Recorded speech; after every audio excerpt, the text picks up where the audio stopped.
McLeod.com.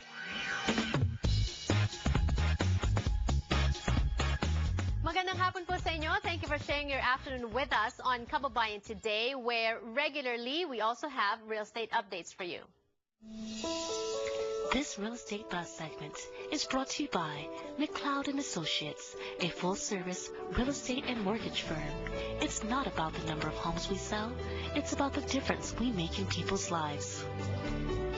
Fresh from a successful trip to the Philippines, magandang hapon sa iyo, Mia McLeod. You were there to volunteer for Gautalinga. Yes, and we did some other mission work with a core group of folks, so it was really rewarding. Exhausting, but super rewarding. Wonderful. Yeah. Magandang hapon sa iyo, and welcome back to LA, and welcome back to Kababayan Today. Yes, always great to be here. I just wanted to, gusto ko lang mabate yung isang viewer, loyal na viewer natin, and a huge fan of yours, Janelle, Tita Janet Ramos from Pomona. Maraming salamat po sa suporta ninyo sa Real Estate Buzz, and thank you so much for referring your daughter Margot to our office. I had the pleasure of meeting her earlier this week. Wonderful. And hopefully I'll be able to meet Tita Janet Ramos one day. She's from Pomona. Thank you so much for your support. Thank you so much for watching. All right, mabilis nating puntahan. Featured listings sa McLeod & Associates. Let's first talk about this property in Chino Hills. Maraming Filipinos in Chino Hills, right? There's a lot of Filipinos in Chino Hills, and there's a lot of great parks in Chino Hills. This particular listing is listed by one of our agents, Matei Alberto. It's a short sale. It's a 4-bedroom, 2.5 bath, close to 1,400 square feet. Okay. The lot size is big. It's close to 10,000. It's on a cul-de-sac. But Chino Hills is a great area near the shops. Have high income earners in that area. For families too. For families, I think this is a great area for families. I think this house is perfect for a first-time home buyer, an investor, or even someone that wants to get into the home care business because it's one story. So there's a lot of different opportunities. Spacious. I see there's a yard, right? Yeah, good for huge kids. yard. If you have kids, you want them to play. And then when you say short sale, so mas mura, ganun ba yun? Well, typically you can get it like 15% to 30% on average is what short sales are selling for below the market value, is what stats are showing. All right. So, and if Chino Hills is not your area of preference, maybe this one is. Paris, California. Yes, that's right. Not Paris, France. This is Paris near Moreno Valley. This is a great deal. It's a huge house. It's over 4,000 square feet. It looks newish. Yes, built 2007. This is actually listed by one of our agents, Ambrose Young.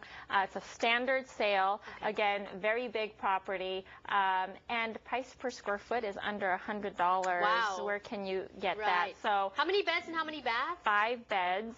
4.5 bathrooms. Very big. And like it's turnkey. Granite countertops. It has great flooring.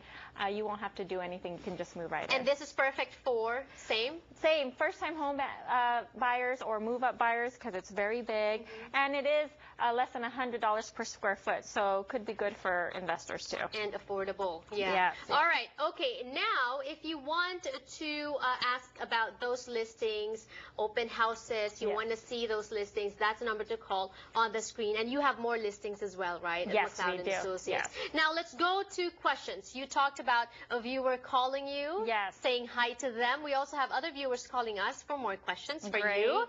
There's this one question. It has to do with escrow cancellation. I recently was in escrow on a property, but after getting the inspection, decided to cancel on it. Is it normal to be charged a cancellation fee from escrow or a particular HOA? Okay, if you're already in escrow and escrow company has already started working on the docs, sometimes they will charge a cancellation fee. But every escrow is different. A lot of them we see waive it, so I recommend talking to them, see what their company procedures are, and maybe you can get it waived. As far as HOA is concerned, this gets very tricky. So if you're a property that has HOA, you want to determine early on with your realtor and your escrow company who's going to be in charge of paying for those HOA docs, prep fees, and all of that. Because typically sellers are responsible, but let's say the buyer cancels, you can argue that somewhat it's the buyer's responsibility also. Right. So you want to check before you order those HOA docs where you are in your escrow, and if it does cancel, clear up who will be responsible for it. Can you give us an idea on the cancellation fees? Like how much is it normally? Oh, every HOA is different. Yeah, I mean, if you're having a condo that only has one HOA, then maybe it'll be $250 to $400. But we've had properties where there's 3 different HOAs, and it could get up to $1,000. So that's why it's important to clear that up, because it could get costly. All right. Another question. I'm thinking of buying an investment property, but need about another $8,000 for the down payment. Okay. My mom is willing to give me the additional $8,000 funds, but I need, but I wanted to know if this will be an issue. Will it be an issue? I know we've talked about this before, right? Yeah, investment properties are a lot stricter per lender guidelines. They want to see that you use your own funds. So gifted funds are not allowed on an investment property, not like when you're purchasing a primary residence or your own home. You can use gifted funds from relatives, things like that. But on investment properties, lenders are strict. They want all the money coming from your own account, and they want to see even reserves for PITI, which is principal, interest, taxes, and insurance. And a lot of times they want to see 6 months reserve. So bottom line, gifted funds, not acceptable for investment. Yeah, okay. For investment. How should we, last question perhaps, running out of time, how should we hold title? My brother and I are buying a property together. What's the difference between a joint tenant and tenants in common? Okay, although I can't give legal advice on how to hold title, I can give you the general differences.